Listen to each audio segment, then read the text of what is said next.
7வது வீட்டில் இருந்தா திருமணம் வந்து ஏன் தடையாகுது? இதுக்கு என்னதான் வழி? எந்த மாதிரி வந்து திருமணம் வந்து நீங்க வந்து கடைபிடிக்கணும்? என்ன மாதிரி செயல்கள் ஈடுபடணும்? அப்படின்றத பத்தி ஃபுல்லா சொல்றேன். அதுக்கு முன்னாடி வந்து 7வது வீடு அப்படின்னா என்ன? சனி பகவான் அப்படின்னா என்ன அப்படின்னு தெரிஞ்சுக்கலாம். ஃபர்ஸ்ட் 7th ஹவுஸ் 7வது வீடு அப்படின்னா உங்களுடைய மனைவி, உங்களுடைய திருமணம், உங்களுடைய குவாலிட்டி ஆஃப் மேரேஜ், உங்களுக்கு வந்து எப்படி திருமணம் நடக்கும், இந்த மாதிரி விஷயங்கள் வந்து தெரிஞ்சுக்கலாம். அதே மாதிரி நீங்க பண்ணக்கூடிய பிஸ்னஸ் இதெல்லாம் வந்து 7th house. Legal partnerships, legal binding இதெல்லாம் வந்து 7th ஹவுஸ்.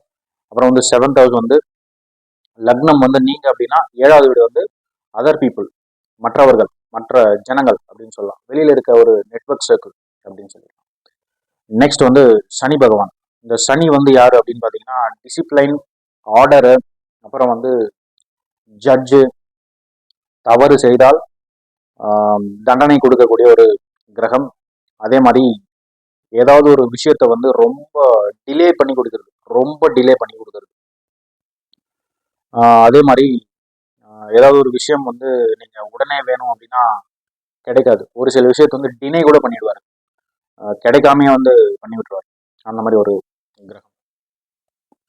எந்த விஷயமா இருந்தாலும் இது வந்து வந்து இது வந்து உங்களுக்கு வந்து உடனே கிடைக்காது.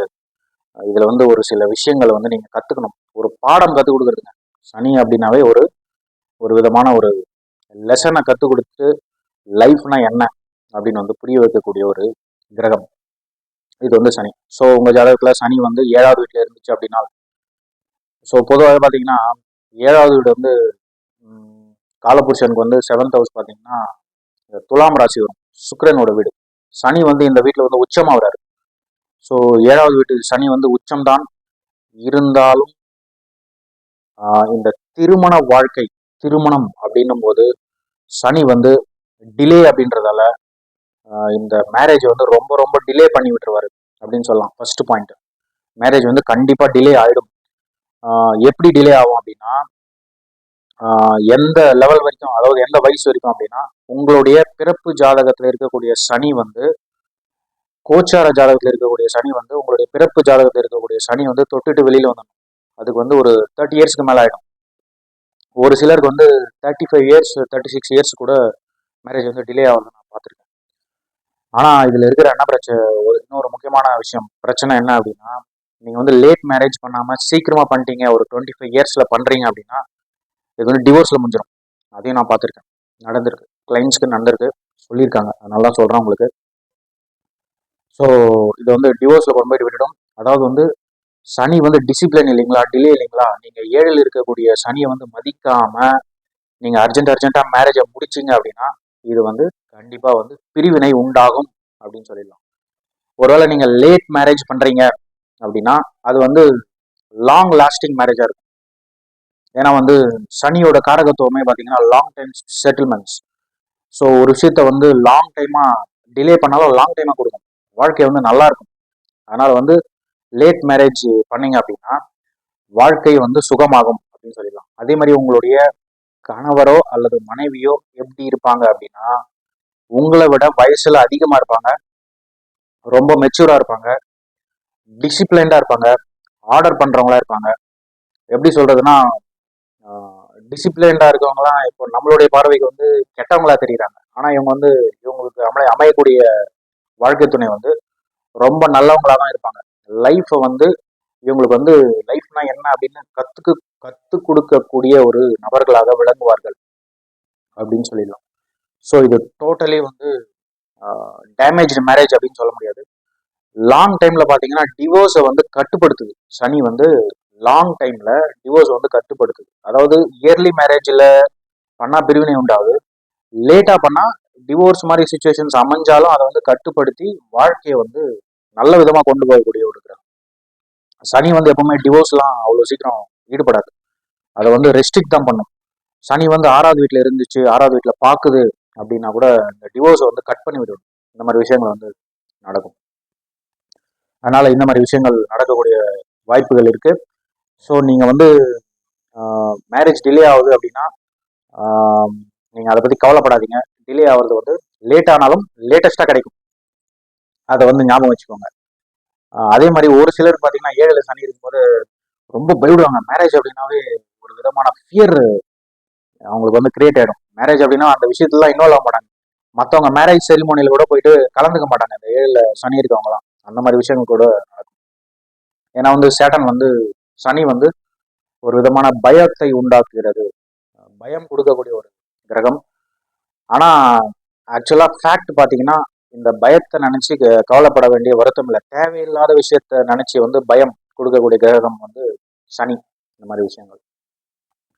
ஸோ 7ல சனி தான் பலன் வந்து சொல்லிட்டேன். அப்புறம் சேட்டனுக்கு ஒரு ஆஸ்பெக்ட் இருக்கு இல்லைங்களா? சேட்டனோட பார்வை, சனியோடைய பார்வை, அது இருக்கிற இடத்துல இருந்து 3வது வீட்டையும் 7வது வீட்டையும் 10வது வீட்டையும் பார்க்கும்.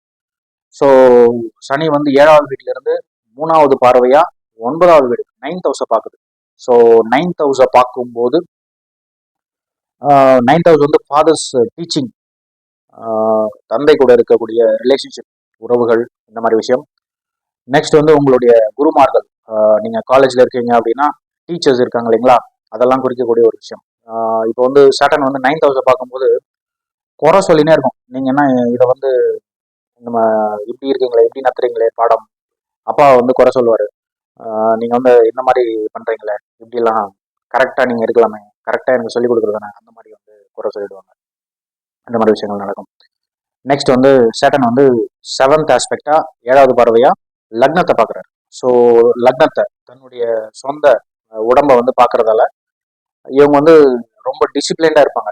செல்ஃப் டிசிப்ளைன் நிறைய இருக்கும் அப்படின்னு சொல்லிடலாம்.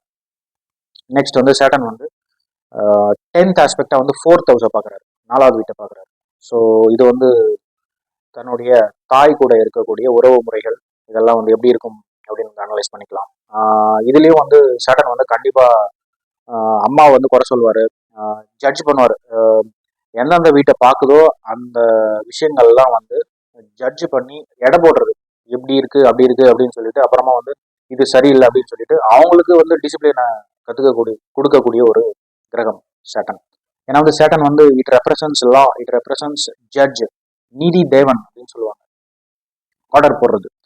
இந்த மாதிரி விஷயங்கள் வந்து சனி பகவான் வந்து ரெப்ரசன்ட் பண்றதால பார்க்கக்கூடிய இடங்களையும் இருக்கக்கூடிய இடங்களையும் வந்து ஒரு விதமா ஜட்ஜ் பண்ணிட்டு இப்படி இருக்காங்க அப்படின்னு சொல்லிட்டு நல்லா கூர்ந்து ஆலோசனை பண்ணிட்டு பார்த்துட்டு கவனிச்சுட்டு அவங்களுக்கு வந்து உபதேசம் பண்ணுவாங்க. இப்படிலாம் இருக்கக்கூடாது அப்படின்னு சொல்லிட்டு கற்றுக் கொடுப்பாங்க. உபதேசம்னா குரு பகவான் உபதேசம் பண்றாரு அந்த மாதிரி இல்லை, புரிய வச்சிருவாங்க. தன்னுடைய செயல்களால புரிய வைப்பாங்க, வார்த்தையால் இல்லை. அந்த மாதிரி விஷயங்கள் நடக்கும். ஸோ உங்களுடைய ஜாதகத்தை ஆராய்ச்சி பண்ணி பாருங்க.